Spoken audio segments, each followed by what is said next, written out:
wanted to talk today about Russia and Ukraine. They're meeting today for peace talks in Turkey, which is a good thing. But I'm not sure how successful those meetings are going to be given the surprise attack that Ukraine launched on Russia over the weekend. I've seen it compared to Pearl Harbor, actually. Ukrainian drones launched from within Russia itself, attacking Russian air bases across the country, including as far away from the Ukrainian front line as possible. Bases in the high Arctic, bases near Mongolia. These are literally thousands of miles away from Ukraine. Ukraine built a contraption that looked like part of a modular home, and they hired semi-truck drivers, Russians, to deliver these modular home components to various places in Russia.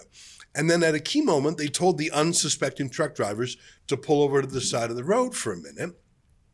And then the roofs of these fake modular homes opened up and swarms of attack drones flew out and were piloted into the nearby air bases and blew up a great number of Russia's strategic bombers. The bombers were out in the open. I'm going to talk a little bit more about that in a moment. You'll be surprised why they were out in the open. They were just sitting there on the runway, and you can see footage taken from the drones themselves as the drone operators casually flew right over the bombers, selecting them and then blowing them up. You can see the billowing black smoke from across air bases. It was devastating, probably the single greatest loss of Russian equipment since the Second World War. There were Tupolev 22s and 95s. Those are sort of like America's B-1s and B-52s. So they're not the ultra-modern versions, but they've been updated over the years. They're the backbone of Russia's strategic bomber command. That is, they can carry large bombs and large missiles, including cruise missiles, including nuclear missiles. They've used the cruise missiles a lot during the Ukraine war, but their permanent purpose is as a strategic nuclear deterrent. Like the West, Russia has nukes at sea in submarines, on land in silos and large launcher trucks, and in the air on bombers like these. You have to take Ukraine's victory lap announcement with a grain of salt, but they claim they destroyed a third of Russia's long-range bomber fleet in a single day, billions of dollars worth. And it's not just the money. I don't even know if they're still making those bombers in Russia. And if they are, that's likely years away. It's an astonishing military feat. I mentioned the Pearl Harbor comparison, which I've seen a lot. I think it's pretty apt. I've also seen it compared to the Israeli spy craft that supplied the Hezbollah terrorist group with pagers and then detonated those pagers, wiping out much of the leadership of Hezbollah. By the way, Russia claims that Ukraine tried to shoot down Vladimir Putin's personal helicopter with a drone swarm. Here's a clip of that from just last week. С 20 по 22 мая противник предпринял попытку нанесения массированного удара с применением беспилотно-летательных аппаратов самолетного типа по территории Российской Федерации. За данный период времени было уничтожено средствами ПВО 1177 беспилотно-летательных аппаратов противника. И во время данной атаки в Курской области работал президент России. Совершенно верно. В период времени, когда президент работал в Курской области, противник начал беспрецедентную атаку с беспилотно-летательными аппаратами. Группировкой ПВО в данном районе было уничтожено 46 беспилотно-летательных средств самолетного типа. Обращаю внимание, что интенсивность атаки во время пролета борта Верховного Главнокомандующего на территории Курской области значительно возросла. Поэтому мы одновременно вели противовоздушный бой и обеспечили безопасность в воздухе пролета вертолета президента. Задача была выполнена. Атака беспилотников противника была отражена, и все воздушные цели были поражены. То есть вертолет президента фактически находился в зоне боевых действий? Да, именно так. Фактически в эпицентре отражения массированного удара противника беспилотно-летательными аппаратами. Now, it's hard to know what to believe in the fog of war. Propaganda and information are weapons too, of course, but the visual images coming from different Russian regions was striking. I think it was a devastating blow. There is jubilation on the Ukrainian side. I've also seen mixed reports as to whether the U.S. was briefed on this mission. Some reports say no, some say yes.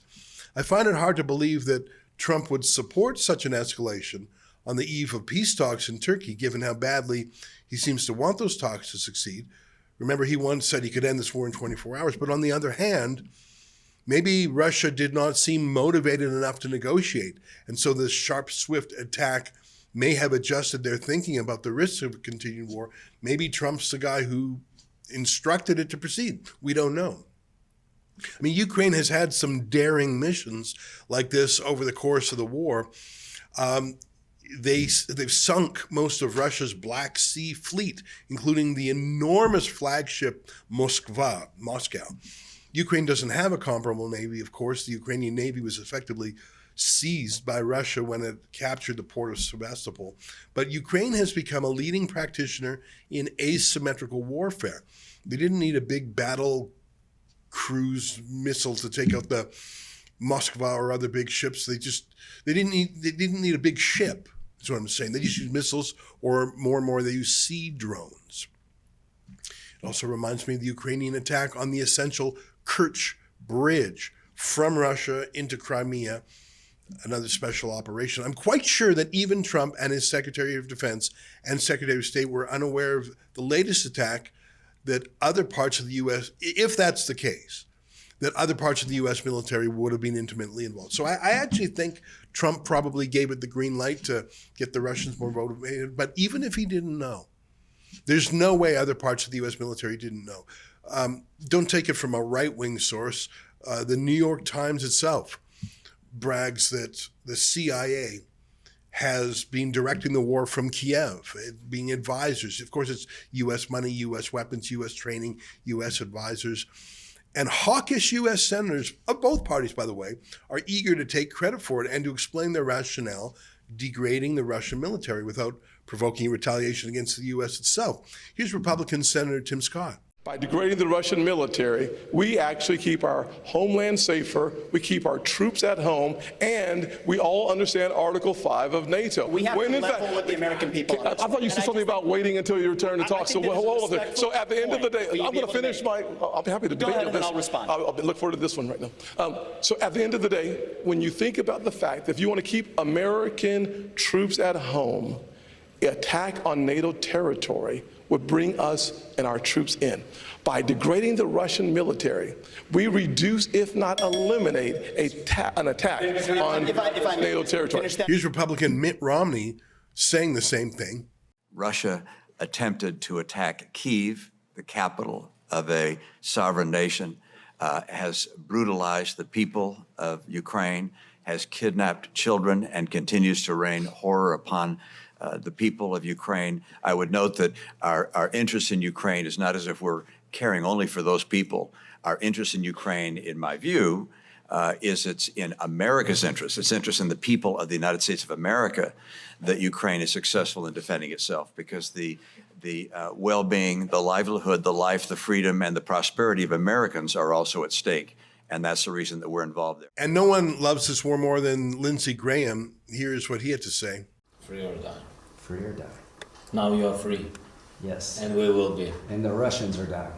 It's the best money we've ever spent. Thank you so much. Now, I don't know if Trump wanted this attack on Russia, but I think it's pretty clear the deep state sure did. For the entire Cold War, Western spies and generals have only dreamed of decimating Russia's strategic bomber stock in a fell swoop without losing a single man. And more than that, striking fear into the entire Russian military-industrial complex. Will there be another swarm attack today? At the moment I'm recording this, there hasn't been an official response from Vladimir Putin yet. Russia downplayed the seriousness of the attacks, saying they were limited in effectiveness and that they shot down most of the drones, and they called it a terrorist attack. But I think it's pretty clear that a large number of hard or impossible to replace heavy bombers were destroyed. I can't believe they struck as far away as they did, attacking Murmansk. I've never been there, but it is so far north. It's the largest city that's north of the Arctic Circle. You know, it's 500 kilometers further north than Iqaluit, 500,000 people. It's very high in the Arctic, and the drones got there. Now, I don't know if the deep state wants this war to continue forever. Vladimir Zelensky has repeatedly said that he does indeed want peace, but then he often follows that up immediately with demands that seem like non-starters, like the idea that Russia would withdraw from all of Ukraine, including from Crimea, which it annexed a decade ago. If you watched the entire 20-minute Zelensky meeting with Trump a few months ago, it did seem like he wanted to scupper the deal that he was supposed to sign that day at the White House. The attack yesterday was spectacular and daring and leading edge, and it'll stop Russia from using heavy bombers to launch missiles at Ukraine from within Russian territory, which was their advantage. They would take off, fire the missiles, and land all without ever going into Ukrainian airspace, risking being hit with anti-aircraft defenses. So that will obviously be degraded now. But look, Russia on the ground is still grinding away World War I style, World War II style, just trench battles with sheer manpower and artillery, almost like, almost like ancient times. I mean, yeah, there's drones there, but it's just blood and men. They pretty much expelled the Ukrainian forces that had invaded the Russian province of Kursk. And in the last few weeks, they've seized another 100 square miles of Ukraine. The war grinds on. Trump is right when he says this is a bloodbath that neither side should want. Here's Trump a few weeks ago. I have a message for both parties. Get this war ended. We're losing 5,000 soldiers a week, Russian and Ukrainian soldiers, and other people also, by the way. And I say, get this stupid war finished.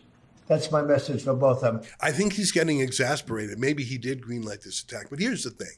Here's why this attack on the bombers is different, in my amateur opinion. Look, killing 5,000 soldiers is a disaster. It's 5,000 disasters, and it's happening every week. And over the years, that adds up to hundreds of thousands of dead and wounded men on both sides. I don't know if there were any casualties in these drone attacks on the bombers, although I saw a video of a Russian walking into one of these disguised drone launchers, and it seemed to detonate like a booby trap. But if you said 5 people had died, I'd believe it as compared to 5,000. But it greatly degraded Russia's strategic ability, which is why it's so widely cheered by Ukraine and especially NATO allies. But back to Pearl Harbor and the Israel pager attack on Hezbollah. The Israeli pagers took out, about 3,000 or so Hezbollah senior leaders. And then shortly afterwards, they fired a missile that killed the senior leader of Hezbollah. So these attacks on Hezbollah didn't actually degrade Hezbollah's equipment. That came in other raids, but it totally decapitated the organization. Like the top 3,000 guys in the terrorist army, it would be like blowing up every Russian soldier above a certain rank, including Putin. This attack on the bombers did the opposite. It destroyed valuable and powerful equipment, but left the regime in charge. That's one difference, obviously. The Pearl Harbor analogy is a better fit. A sneak attack far away from the home country, destroying priceless military assets, a shock and awe attack. That's what happened here. But remember what Admiral Yamamoto of Japan reportedly said after Pearl Harbor. He said, "I fear all we have done is to waken a sleeping giant and fill him with a terrible resolve." And that's true. They killed thousands of Americans that day, December 7th, 1941, and they sunk a number of capital ships. Most were repaired, though. The aircraft carriers were at sea and weren't touched. But mainly, what did Pearl Harbor do in the sweep of history? It spurred America into joining the war. It was the day of infamy, as Roosevelt called it. America declared war on Japan. Right afterwards, Germany and Italy declared war on America. America declared war on them. The rest is history. Pearl Harbor was a tactical success. But I think it was an enormous strategic blunder, don't you think?